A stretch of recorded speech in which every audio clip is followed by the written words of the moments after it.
Movie का नाम है वंडरिंग अर्थ 2023। तो कहानी के शुरू में हमें बताया जाता है कि सूरज आहिस्ता आहिस्ता बढ़ता जा रहा है और आने वाले 100 सालों के बाद वो इतना ज्यादा बढ़ जाएगा कि पूरी दुनिया को अपने अंदर समा लेगा। अब इसी तबाही से बचने के लिए सभी मुल्कों ने मिलकर एक गवर्नमेंट तैयार की जिसका नाम यूएजी था। इस गवर्नमेंट ने बहुत सारे प्रोजेक्ट्स तैयार किए जो आने वाले वक्तों में इंसानों की बेहतरी के लिए काम आ सकते थे। इस प्रोग्राम में इंसानों के दिमाग को एआई कंप्यूटर की मदद से चिप में स्टोर किया जाता था। इससे होता ये था कि वो मरने के बाद भी अपनी फैमिली के साथ रह सकते थे, यानी कि उनके दिमाग को किसी भी चीज में ट्रांसफर किया जा सकता था। लेकिन इन प्रोजेक्ट में बहुत से पैसों की जरूरत थी, तो इसीलिए पैसे ज्यादा न होने की वजह से इस प्रोजेक्ट को बंद कर दिया गया। आगे इनका एक और प्रोजेक्ट था जो वंडरिंग अर्थ था। इसमें अर्थ जमीन पर बहुत से इंजन्स लगाए जाने थे ताकि ये जमीन को उसकी जगह से थोड़ा सा मूव कर सके, यानी कि उसकी जगह से हटाकर उसे दूसरे सोलर सिस्टम में भेजा जा सकता था ताकि ये सूरज से आने वाली तबाही से उसे बचा सके। मगर इन इंजन्स को लगाने से पहले इन इंजन्स का टेस्ट चांद पर भी होना था ताकि पता चल सके कि ये तजुर्बा इनका सही से काम कर सकता है या नहीं। अब इस काम के लिए अलग अलग मुल्कों से बहुत से एस्ट्रोनॉट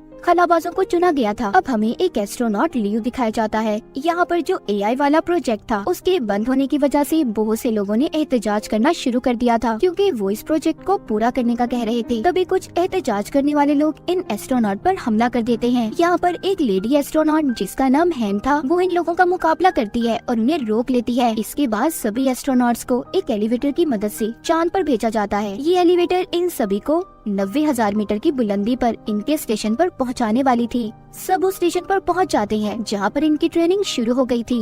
वक्त गुजरने के साथ साथ इनकी ट्रेनिंग भी पूरी हो जाती है। लियो और हैन इस ट्रेनिंग के दौरान दोनों एक दूसरे को पसंद करने लगे थे। इन दोनों की ट्रेनिंग अब जब पूरी हो गई थी तो हैन अपने साथियों के साथ चांद पर जाने वाली थी और कुछ दिनों के लिए वो अब लियो से भी नहीं मिल सकती थी। इसीलिए लियो उसके लिए वहाँ पर फूल लेकर आता है। लेकिन इससे पहले लियो फूल देकर एलिवेटर से बाहर निकलता, उसका दरवाजा बंद हो गया था और वो भी इन्हीं के साथ यहीं पर फंस जाता है। वो एलिवेटर अब चांद पर जाने के लिए चलना शुरू हो गई थी। इनके पास कोई और रास्ता नहीं था, इसीलिए हैन जल्दी से लियो को स्पेस सूट पहनने का कहती है ताकि वो इनके साथ जा सके। पर तभी इन्हें पता चलता है कि इनका सारा सिस्टम हैक हो गया है, यानी कि उनके सारे सिस्टम को किसी ने अपने कंट्रोल में कर लिया था और उनकी बेस पर भी ड्रोन से हमले होने लगे थे। साथ ही साथ इनकी एलिवेटर अब दोबारा से जमीन पर जाने वाली थी। तभी इनकी एलिवेटर में एहतजाज करने वाले लोग भी आ गए थे। वो इन पर हमला कर रहे थे। वो सभी की आईडीज यानी कि इनकी शिनाख्त को चुराने लगते हैं ताकि वो इनके सिस्टम को पूरी तरह से अपने कंट्रोल में कर लें। वो इनके स्टेशन को तबाह करके पूरी तरह से उस पर कब्जा चाहते थे। उन्होंने बहुत सी जगहों पर बॉम्ब्स लगा दिए थे। लियो और हैन अपने एलिवेटर में उनका मुकाबला करते हैं। अब जो उन्होंने बॉम्ब्स लगाए थे वो फटने लगते हैं। एक बॉम्ब जो उन्हें एहतजाज करने वाले लोगों ने इनके एलिवेटर में भी लगा दिया था, जिससे वहाँ पर अब बहुत बड़ा धमाका होता है। इनका एलिवेटर दोबारा से जमीन पर आ गया था। अचानक से जमीन पर गिरने की वजह से बहुत से लोग मारे जाते हैं और काफी सारे लोग जख्मी भी हो गए थे। अब इस तबाही के बाद बाकी के मुल्क जो यूएई से जुड़े हुए थे वो चाइना को वार्निंग देते हैं कि उन्हें अब जल्दी इंजन की टेस्टिंग चांद पर करनी होगी। इसके बाद हमें इनकी एक और टीम दिखाई जाती है जो पहले ही चांद पर बसी हुई थी। हम एक आदमी हैंग्यू को देखते हैं जो अपने कैप्सूल से बाहर आते ही अपने कंप्यूटर के पास जाता है और अपने कंप्यूटर पर अपनी बेटी से बातें करने लगा था। तभी वहाँ जमीन से कुछ एस्ट्रोनॉट्स आते हैं जिनमें इनके लीडर भी थे,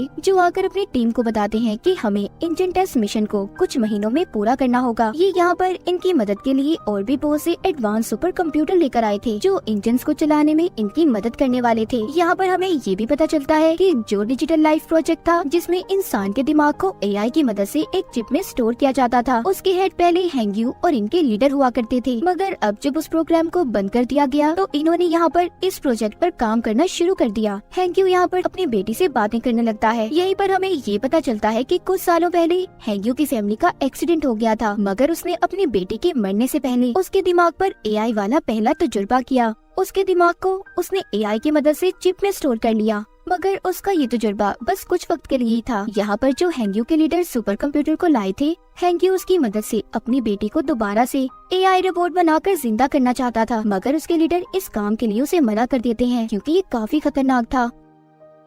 कुछ दिन गुजरने के बाद चांद पर तूफान आ जाता है, जिस वजह से इनका नया कंप्यूटर बुरी तरह से बर्बाद हो गया था। अब इनके पास इंजन को चलाने का कोई दूसरा रास्ता भी नहीं था, इसीलिए अब ये सब अपने पुराने कंप्यूटर्स को इस्तेमाल करने का सोचते हैं। मगर इनकी सारी डिटेल जानकारी हैंक्यू के पास थी, जो इन्हें देने से मना कर देता है। जब लीडर उससे ये कहता है कि उसे इनकी मदद करनी होगी, हैंक्यू अब उनकी मदद करने के लिए तैयार था। मगर वो लीडर से ये कहता है कि आपको मुझसे ये वादा करना होगा कि जो भी नया सुपर कंप्यूटर बनाया जाएगा उसके बारे में सारी डिटेल्स आपको मुझे भी देनी होगी। वो उसकी मदद से अपनी बेटी को एआई यानी रिपोर्ट फॉर्म में वापस लाकर जिंदा करने वाला था। अब लीडर उसकी बात को मान गया था। हैंक्यू पुराने कंप्यूटर्स को ऑन करता है, जिसकी मदद से इंजन स्टार्ट हो गया था, यानी कि इनका जो टेस्ट था उसमें ये लोग कामयाब हो जाते हैं। अब इसी टेस्ट की वजह से चांद अपनी जगह से हट गया था और साथ ही जो जमीन पर इन्होंने इंजन्स को लगाए थे वो भी ऑन आ जाते हैं, जिससे जमीन भी अब थोड़ी सी अपनी जगह से हट गई थी। ये लोग आहिस्ता आहिस्ता अपने इस प्रोजेक्ट में कामयाब हो रहे थे।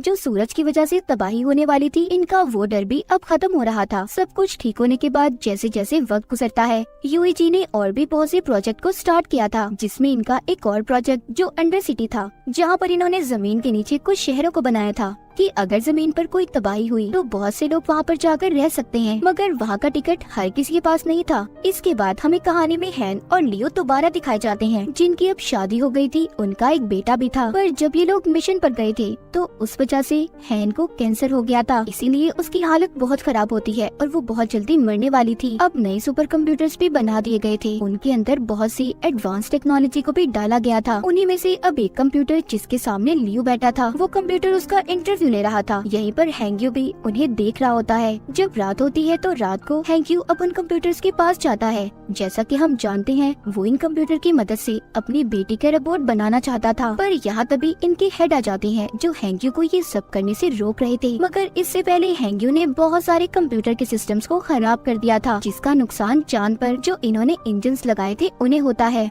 वो अब कंप्यूटर की इस गलत सिस्टम पावर से फट गए थे, जिस वजह से चांद अपनी जगह से हट गया था और 7 दिन के अंदर अंदर वो जमीन से टकराने वाला था। इसीलिए चाइना अपने अंडरग्राउंड शहरों को भी खोल देती है ताकि लोगों की जान बच पाए। उधर है लियो से कहती है कि मैं कुछ दिन में ही मरने वाली हूँ, तो इसीलिए तो मेरा अंडरग्राउंड सिटी कार्ड तुम अपने डैड को दे देना, ताकि अगर तुम स्पेस खला में जाओ तो पीछे तुम्हारे डैड हमारे बेटे के साथ सही सलामत रह सके। कुछ दिन के बाद हैन की भी मौत हो जाती है और लियो के डैड उसके बेटे को लेकर अंडरग्राउंड शहर में चले गए थे। चाइना भी पूरे शहर में ये खबर फैला देता है कि चांद बहुत जल्दी जमीन से टकराने वाला है, मगर साथ ही साथ वो ये भी कहते हैं कि इसका हल भी इन्हीं के पास है। वो स्पेस में जाकर चांद पर बहुत से धमाके करेंगे, जिससे चांद जमीन से थोड़ा दूर हो जाएगा और फिर जमीन पर इंजन्स को लगाकर उसे चांद से दूर ले जाएंगे। और इस काम में इन्हें गवर्नमेंट की भी मंजूरी दे दी गई थी। लियो भी अब इस मिशन में स्पेस पर चला गया था। वो जाकर स्टेशन पर अपने हेड से मिलता है, जो इसे ट्रेनिंग देने वाले थे। जब लियो की ट्रेनिंग पूरी हो जाती है, ये अब अपनी टीम के साथ स्पेस क्राफ्ट में बैठकर चांद की तरफ निकल गया था।